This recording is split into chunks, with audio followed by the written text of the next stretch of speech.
బంగారం తాకట్టులో ఉందా? విడిపించుకోలేక ఇబ్బందులు పడుతున్నారా? అయితే మీ బంగారాన్ని వెంటనే విడిపించి కొంటాం. గణేష్ గోల్డ్. మీరు సంప్రదించాల్సిన ఫోన్ నంబర్లు 9160-266-916, 8712619507. నమస్తే, వెల్కమ్ టు బీఆర్కే లీగల్. నేను ఝాన్సీ. ఇవాళ మనతో పాటు మన స్టూడియోలో ఉన్నారు హైకోర్టు అడ్వకేట్ వెంకట్ శెట్టి గారు. మరి సార్ని అయితే ఇవాళ మనం అడగబోయే టాపిక్ క్వశ్చన్ ఏంటి అని అంటే వరంగల్లో డాక్టర్స్ ఇన్సిడెంట్ యాక్చువల్లీ చెప్పాలంటే భార్యాభర్తలకు సంబంధించి ఒక ఇన్సిడెంట్ అయితే జరిగింది. దాని గురించి సార్ని అడిగి పూర్తి వివరాలు తెలుసుకుందాం. నమస్కారం సార్. నమస్తే మ్యామ్. సార్, వరంగల్లో ఇద్దరు డాక్టర్స్, అది కూడా భార్యాభర్తలు, భార్య ఆత్మహత్య చేసుకోవడం జరిగింది సార్. అసలు దీని అన్నిటికీ మెయిన్ రీజన్ ఏంటి సార్? సింహం మనం ఏదైతే చూసుకుంటే ఈ ఇన్సిడెంట్ అనేది 2 days బ్యాకే అవ్వడం జరిగింది. సో ఇది ఏంటి అని అంటే నార్మల్గా ఇద్దరు హస్బెండ్ అండ్ వైఫ్ ఇద్దరు కూడా డాక్టర్లే అనమాట. సో వెల్ ఎడ్యుకేటెడ్స్, మంచి ప్రొఫెషనల్లో ఉన్నారు. సో ఇన్ డిఫరెంట్ హాస్పిటల్స్ వాళ్ళ ప్రాక్టీస్ కూడా డిఫరెంట్ అండ్ ఏదైతే స్పెషలైజేషన్ కూడా డిఫరెంట్ అనమాట. ఒక అతను ఎవరైతే సృజన్ ఉన్నాడో కార్డియాలజిస్ట్, అండ్ అదే ఎవరైతే ప్రత్యూష ఉందో వైఫ్, తను డెంటల్ అనమాట. సో వీళ్ళకి ఏంటంటే ప్రెసెంట్ చాలా సిచ్యువేషన్స్లో మనకి మార్కెటింగ్ స్కిల్స్ అనేది మనం యూజ్ చేసుకుంటూ ఉంటాం.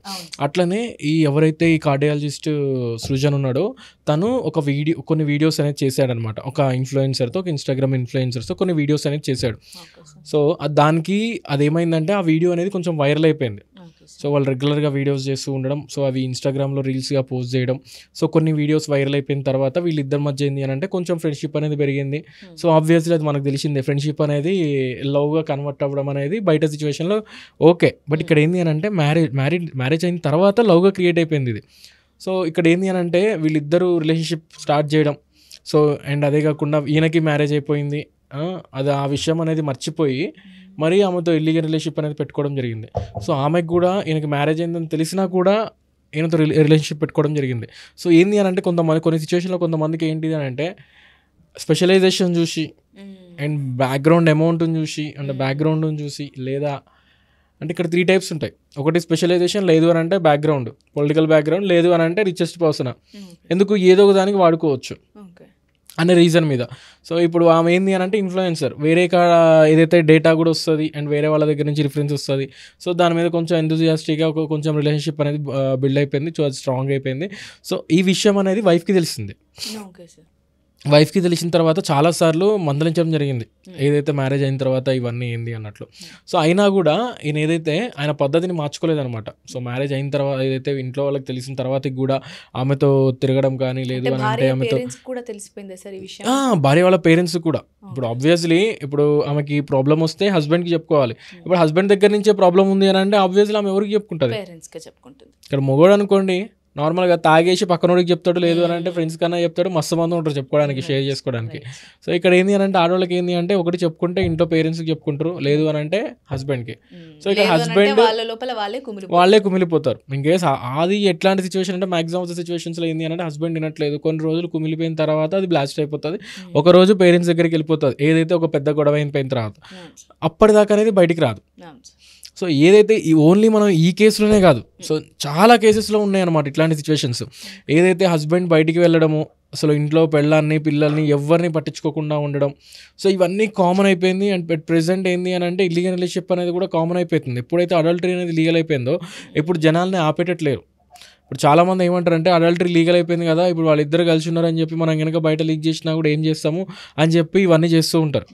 సో ఇక్కడ ఏదైతే ఉందో అవసరమైతే సివిల్ సూట్ కూడా ఫైల్ చేయించచ్చు ఆమె మీద, అండ్ క్రిమినల్ కేసులో క్రిమినల్ ప్రకారం కూడా ఆమె మీద ఫైల్ చేయించచ్చు. బికాజ్ మనం చెప్పిన మాట వినకపోయినా, ఏదైతే మా హస్బెండ్ని వదిలేయి అన్న తర్వాతకి కూడా ఆమె కనుక వాళ్ళతోనే రిలేషన్షిప్లో ఉంటుంది అని అంటే కంపల్సరీగా సివిల్ సూట్ అనేది ఫైల్ చేసుకోవచ్చు ఆమె మీద.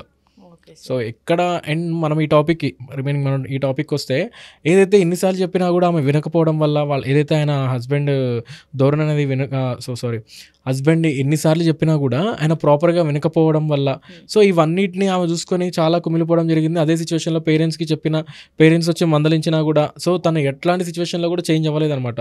సో ఆమె అగైన్ రీల్స్ చేయడం కానీ ఇవన్నీ చేస్తూనే ఉన్నాడు, సో పోస్ట్ చేస్తూనే ఉన్నాడు. ప్రతి ఒక్కళ్ళు బయట ఏమనుకుంటారు అంటే ఇన్స్టాగ్రామ్ పరిచయం ఏమో ఇది అనుకుంటారు. బట్ ఇక్కడ ఇక్కడ ఇన్స్టాగ్రామ్ పరిచయం కాదు, ఇది ఏ పాటికి ఏంది అని అంటే ప్రమోషన్స్లో ఒక భాగంలాగా ఆమె పరిచయం అయిపోయింది. సో ప్రమోషన్ సక్సెస్ అవ్వడం వల్ల సో బాండింగ్ అనేది పెరిగిపోయింది.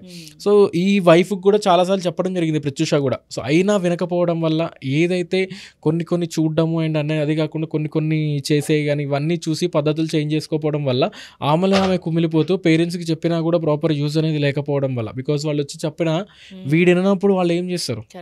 సో ఇట్లాంటి సిచ్యువేషన్లో ఆమె ఏంటంటే ఒక రాంగ్ స్టెప్ అనేది వేయడం జరిగింది. సో మనకి చాలా వేస్ ఉన్నాయి లీగల్గా వెళ్ళాలి అన్న, లేదు అని అంటే ఒక్కసారి కూడా లీగల్గా ట్రై చేయాలని అనుకో, లీగల్గా ట్రై చేయ ఎక్కడ చాలా మందికి ఏమవుతుంది అని అంటే ఒక వెల్ సెటిల్డ్ ఫ్యామిలీస్లో బయటికి రావాలి అన్నా కానీ, లేదు అని అంటే బయటికి వచ్చి కోర్టు చుట్టూ తిరగాలన్నా, పోలీస్ స్టేషన్ చుట్టూ తిరగాలన్నా కొంచెం ఆలోచిస్తూ ఉంటారు.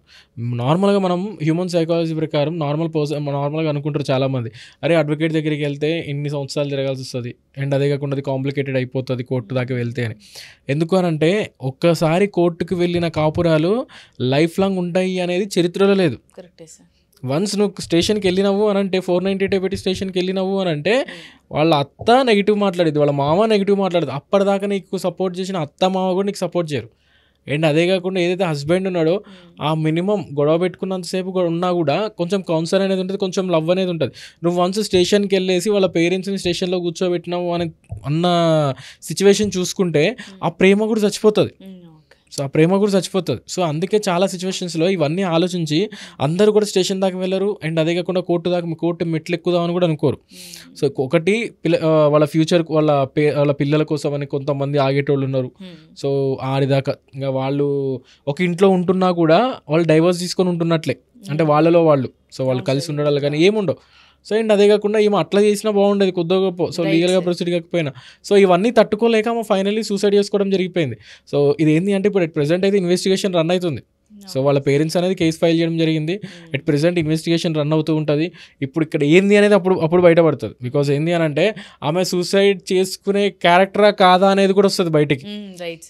ఎందుకనంటే మనం 2 waysలో ఆలోచించాలి. ఒకటి ఆమె సూసైడ్ చేసుకుంది అని చెప్పి అనుకోవచ్చు, లేదు అని అంటే వీళ్ళే చంపేసి సూసైడ్ లాగా క్రియేట్ కూడా చేయొచ్చు.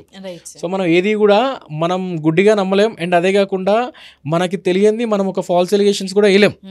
ఇక్కడ అవుతుందేమో అని అంటున్నాం కానీ చేశాడు అని అనట్లు ఇక్కడ అట్లా చేశాడేమో చెప్పలేము. సో మనం ఓన్లీ ఈ టాపిక్ అనే కాదు, సో వేరే టాపిక్స్ గురించి కూడా మాట్లాడుకుంటే చాలా మంది కామన్ అయిపోయింది. చూస్తూ ఉన్నాం సార్, ఎందుకంటే ప్లాన్ చేసి ప్రియుడు కానీ సో సొంత తల్లినే చంపిన వాళ్ళు మనం చూసుకుంటే జీడిమెట్ల ఇన్సిడెంట్లో సొంత తల్లినే చంపింది ఆమె. బిలో 18 years, కనీసం మేజర్ కూడా అవ్వలేదు. ఆ సిచ్యువేషన్లోనే ఇన్స్టాగ్రామ్ ప్రేమాయణం అని చెప్పేసి రిలేషన్షిప్ పెట్టేసుకోవడం, లేచిపోవడం, మళ్ళీ ఇంటి దగ్గరికి వచ్చేసి ఇక్కడ ఎవరైతే ఇప్పుడు ఈ రిలేషన్షిప్ పెట్టుకున్న అబ్బాయి ఉండో జీడిమెట్లో ఇన్సిడెంట్, ఆ పిల్లగాడు ఇప్పుడు ఎవరైతే లవ్ చేసిందో వాడు నల్గొండ పర్సన్, వాడికి వాళ్ళ అన్న కూడా హెల్ప్ చేసిండు. ఇంట్లో చెప్పాల్సిన అన్ననే కోఆపరేట్ చేసినప్పుడు వాడు రాంగ్ స్టెప్ వేయకుండా ఎట్లుంటాడు. సో ఇట్లాంటి నెంబర్ ఆఫ్ సిచ్యువేషన్స్ అయినాయి మేము. ఓన్లీ ద థింగ్ ఏంది అని అంటే వీళ్ళు బయటికి వస్తే పరువులు పోతాయి అని చెప్పేసి, అండ్ అదే కాకుండా వీళ్ళు కనుక వేరే రకంగా ఆలోచించేసి కోర్టుకు వెళ్ళాలి ఇవన్నీ ఎందుకు అని చెప్పి రాంగ్ స్టెప్ వేసి ఇవన్నీ ఈ సిచ్యువేషన్స్ అన్నీ క్రియేట్ చేసుకునేవే. కానీ వేరే చాలా వేస్ ఉన్నాయి. ఓన్లీ లీగల్గా వెళ్ళంగానే కోర్టుకు రావాల్సిన అవసరం లేదు. సో మెనీ వేస్ ఉన్నాయి. అవసరమైతే మీడియేషన్ చేపించచ్చు. సో చాలా వేస్ ఉన్నాయి. బట్ రాంగ్ స్టెప్ వేసి నేను ఎవరికైనా ఒకటే సజెషన్ ఇస్తాను, హస్బెండ్ అండ్ వైఫ్ ఎవరికైనా. సో రాంగ్ స్టెప్ వేసి చిన్న ఇష్యూస్ని పెద్దగా క్రియేట్ చేసేసుకొని ఒక రాంగ్ స్టెప్ వేసి పోలీస్ స్టేషన్కి లేదు అని అంటే కోర్టుకి రావడం కంటే మీ పేరెంట్స్ కూర్చొని మాట్లాడేసుకొని అప్పటికి ఒకవేళ మీకు వద్దు ఇష్టం లేదు అని అంటే మ్యూచువల్గా మూవ్ అవ్వడమే.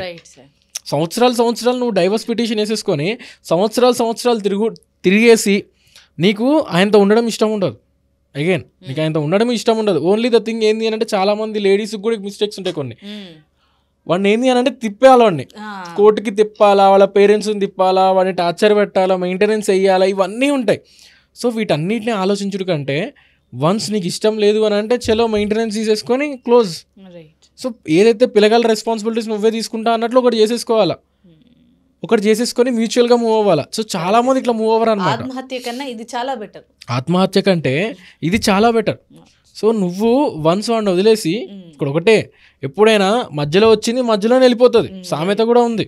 సో మధ్యలో వచ్చింది మధ్యలోనే వెళ్ళిపోతుంది. ఏదో ఒక రోజు అది మోసం చేసి వాడిని వదిలేయడం పక్కా, మళ్ళా పెళ్ళాం దగ్గరికే రావాలి. మిడిల్ వచ్చింది మిడిల్ వెళ్ళిపోతుంది. మిడిల్లో వచ్చింది మిడిల్లోనే వెళ్ళిపోతుంది. సో అట్ ద ఎండ్ వరకు ఉంటుంది అని చెప్పి ఎక్కడ ఉండదు. నిజంగా అలాంటి కాన్సిక్వెన్సెస్ అయినా కూడా మీరు అన్నట్టుగా మ్యూచువల్గా డివైడ్ అయిపోయి నిజంగా ఎవరి లైఫ్ ఉన్నా కూడా ఇంత పెద్దగా ఓపెన్ అయ్యి ఇంత డ్రామాటిక్గా అయిపోయి కేసులు ఈ సిచ్యువేషన్ అయితే రాకుండా ఉంటుంది సార్. అసలు ఇక్కడ ఆమె లైఫ్ స్పాయిల్ అయిపోయింది, బంగారం లాంటి లైఫ్ స్పాయిల్ అయిపోయింది. అదే కాకుండా పేరెంట్స్ని కూడా మనోవ్యాధి పెట్టినట్లుంటుంది. ఇప్పుడు ఆ భర్త అలా చేయడం వల్ల వీళ్ళు కేసు వేస్తారు. సో ఈయన ఇప్పుడు కోర్టుల చుట్టూ తిరిగారు. మ్యామ్ ఇక్కడ ఏంది అని అంటే ప్రతి ఒక్కడు కూడా 5 నిమిషాల 10 నిమిషాల సుఖాల కోసం రాంగ్ స్టెప్ వేసుడే కానీ ఏముండదు, లిటరల్లీ అసలు ఏముండదు. ఇక్కడ ఇన్స్టాగ్రామ్ అని చెప్పేసి మనం చాలా చూస్తూ ఉన్నాం బయట, ఇన్స్టాగ్రామ్ అని చెప్పేసి వాటికి తగ్గ ఎంకరేజ్మెంట్ అన్నట్టు డేటింగ్ యాప్స్ అని వచ్చేసినాయి. సో ఇవాళ పెళ్ళి కానివాడు కూడా ఏదైతే పెళ్ళైనవాడు కూడా పెళ్లి కాలేదని చెప్పేసి డేటింగ్ యాప్స్ ఓపెన్ చేసి అమ్మాయిలతో తిరిగిన కేసెస్ కూడా చాలా ఉన్నాయి. సో వీటన్నిటికీ ఏంది అని అంటే ఇన్ కేస్ ఇప్పుడు అమ్మాయి సైడ్ నుంచి కూడా ఆమె ఒకవేళ కనుక కేసు ఫైల్ చేయాలి అంటే కేసు ఫైల్ చేసుకోవచ్చు. ఇవన్నీ ఆలోచించట్లా. ఇప్పుడు ఇక్కడ హస్బెండ్ వెళ్ళి కేసు పెట్టినా నువ్వు కోర్టు చుట్టూ తిరుగుతావు, అటు అమ్మాయి కనుక వెళ్ళి కేసు పెట్టినా కూడా నువ్వు కోర్టు చుట్టూ తిరుగుతావు. సో నువ్వు ఏదో ఒక రోజు నువ్వు పిచ్చోడవడం అయితే పక్కా కామన్. సో ఇప్పుడు ఈ ప్రెసెంట్ మనం వీడి గురించి మాట్లాడుకున్న సిచ్యువేషన్లో కూడా చూసుకుంటే అంత మంచి పొజిషన్లో ఉండి రాంగ్ స్టెప్ వేశాడు. రేపు పొద్దున వేరే అమ్మాయి చేసుకుంటుంది అని గ్యారంటీ ఉండదు. సో ఎట్ ద ఎండ్ వరకు ఈ అమ్మాయి వీడితో ఉంటుంది అని గ్యారంటీ ఉండదు.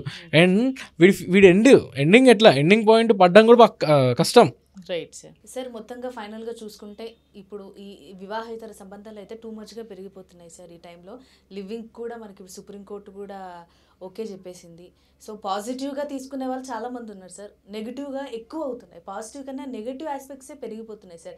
మరి ఇలాంటి సిచ్యువేషన్స్ని కంట్రోల్ చేయాలన్న ఒక సొల్యూషన్ ఏంటి సార్ లీగల్ పరంగా? మ్యామ్ మనం నార్మల్గా మాట్లాడుకుంటే అడల్టరీ లీగల్ అయింది అని అంటారు. బట్ అడల్టరీ లీగల్ అయింది అని అంటే కొన్ని సిచ్యువేషన్లో అది ఏదైతే కొన్ని జడ్జిమెంట్స్ని బేస్ చేసుకొని, అండ్ అదే కాకుండా నేను చాలా వీడియోస్లో చెప్పా ఏదైతే ఫండమెంటల్ రైట్స్ ఏదైతే ఉందో అది వయలేషన్ అయిపోతుంది అని చెప్పేసి అడల్టరీని లీగల్ చేయడం జరిగింది. సో ఇక్కడ ఏంది అని అంటే ఒకరితో రిలేషన్షిప్ పెట్టుకుంటే అడల్టరీ, ఒకవేళ కనుక 10 మెంబర్ ఆఫ్ పర్సన్స్ కనుక చేస్తే అది ప్రాస్టిట్యూషన్, బిజినెస్ చేయడం. సో ఇక్కడ ఏంది అంటే కొన్ని సిచ్యువేషన్లో ఏంది అని అంటే ఇక్కడ ప్రాస్టిట్యూట్ చేసినప్పుడు కూడా ఎవరైతే అబ్బాయి ఇక్కడ ఎవరైతే వెళ్ళాడో తన ఆఫర్ ఇస్తేనే ఒక పర్సన్ వెళ్తున్నాడు. సో అట్లాంటి సిచ్యువేషన్లో ఒకవేళ కనుక లీగల్ యాక్షన్ తీసుకుంటే చాలామంది మెన్స్ సఫర్ అయిపోతున్నారు. సో బాంబేలో జరిగిన ఈ కేసు మీద ఒక కేసు మీద జడ్జిమెంట్ అనేది పాస్ చేయడం జరిగింది. దాన్ని బేస్ చేసుకొని అడల్టరీ అనేది లీగల్ చేయడం జరిగింది. నేను మన దాంట్లోనే ఏదైతే దీన్ని మన దాంట్లోనే ఈ అడల్టరీని ఎందుకు లీగల్ చేశారు అనే వర్షన్ కూడా ఆల్రెడీ చెప్పాను నేను. సో ఆల్రెడీ లీగల్ ఎందుకు చేశారు అనేది మన దాంట్లోనే చెప్పాను నేను. సో ఇక్కడ ఏదైతే మనం ఆ టాపిక్ అనేది పక్కన పెడితే నార్మల్గా లీగల్ అయినప్పటి నుంచి ఇట్లాంటి కేసెస్ పెరుగుతున్నాయి అని అంటారు. సో లీగల్ కానప్పుడు కూడా ఈ కేసెస్ ఉన్నాయి. బట్ నెంబర్ ఆఫ్ కేసెస్ అనేది ఇప్పుడు బయటకు వస్తున్నాయి. బికాజ్ ఎందుకు అని అంటే వేరే ఛాన్స్ లేదు కదా, అరే ఎట్లా ఏంది అనేది.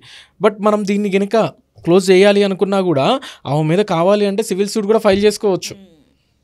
సివిల్ సూట్ కూడా ఫైల్ చేసేసి ఆ మీద ప్రాపర్ పనిష్మెంట్ అనేది ప్రాపర్ కంపెన్సేషన్ అనేది కూడా మనం కావాలి అని అంటే క్లెయిమ్ చేసుకోవచ్చు. సో అలా